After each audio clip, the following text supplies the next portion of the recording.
Hi guys, it's Laura from How to Get Your Shit Together, and in this video I am sharing how I got on when I tackled stationery and office supplies as part of the KonMari Method, two of my biggest weaknesses.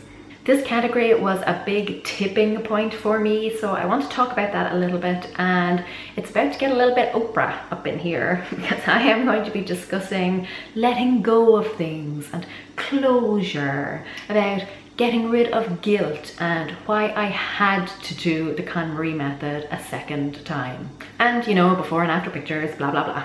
Let's go.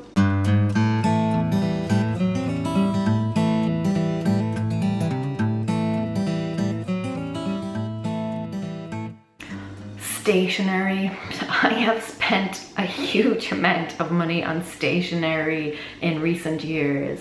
You know, specifically planners and stickers and pens and scrapbooking supplies. And I've always really loved stationery, but recently it's become a huge hobby of mine. And for everyone asking, yes, I am going to have a planner / bullet journal video for you soon. It's just that with how busy I've been recently, I actually need some time to sit down and catch up on it. But watch this space, it's coming soon as I get my shit together. Okay, so last time I tackled this subcategory, I got rid of over half of my stuff. I had so much to begin with that I had to break it down into lots of subcategories and then go through them one by one over the course of a number of days. And I won't lie, I have bought a few bits since then, and my husband has gifted me some things, but overall this category was much more manageable this time around. Took me about 10 minutes to gather everything together and then about an hour to go through everything. I broke it all down into subcategories, but they were much smaller than last time, so I managed to get everything done in just one sitting, thankfully.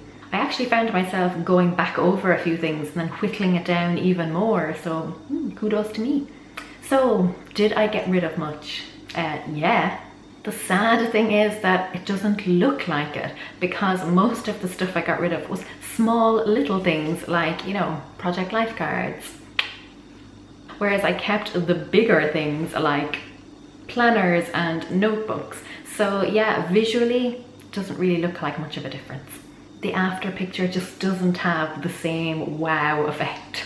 But I started with almost 500 items and I ended with less than 150. It was a whopping reduction of 72%. And now for the Oprah portion of the video.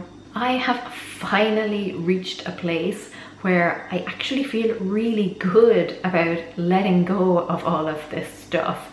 I mean, yeah, it was always great and all that, but I actually feel kind of peaceful about it now. It's strange, you know, I'm not sure why I didn't feel it the first time around, nor why I wasn't able to get rid of some of this stuff the first time around, but I think maybe that you just need to acknowledge that something is important to you before you can finally let it go. It's a sort of closure. I think often, you know, psychologically it can be really hard to let go of things because it feels wasteful or just makes us feel a little bit sad. You know, often we feel guilty because maybe we haven't given something a fair shot. You know, we haven't worn it or used it as much as we wanted.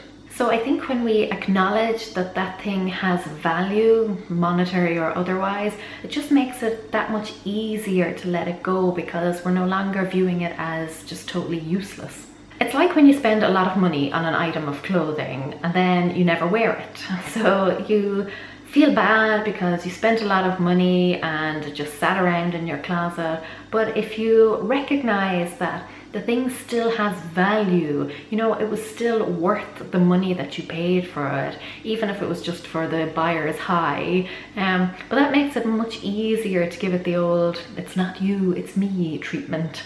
I love you, scrapbook paper, but I'm just not in love with you. It's cheesy as feck, I know, but I think I've just finally reached a point where the good feelings are far outweighing any guilt or uncertainty that I have. Can't really explain it any other way. I've reached a tipping point. Stationery has always been a pretty big obsession of mine, so to know that I can let go of it pretty easily has It's been very cathartic for me. And that is why I had to redo the KonMari method. I had to get to that stage, you know, to push past the excitement and the novelty and the, oh, this is great, and get to the true meaning behind it, which is to live a life of joy and of freedom.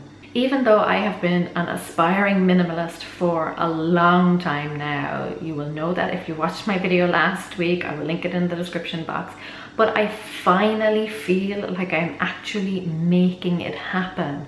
I feel calmer, more zen-like. Let's see how long that lasts. So that's a wrap on yet another subcategory of the KonMari method. It got deep. Still a fair amount to do, but I am feeling good about it. So I think the kitchen will be up next. The number one question I get asked about in terms of the kitchen is, do we still have the 18 bottles of Tabasco sauce? And the answer is yes. Yes, we do. Will I be able to convince my husband to let go of some of them this time around? Place your bets in the comments below. Let me know how many bottles you think we will have left after round 2 of the KonMari method. Closest will get a shout out. Until then, Gur míle mágah agus feici mé sibh sigalua. Slán!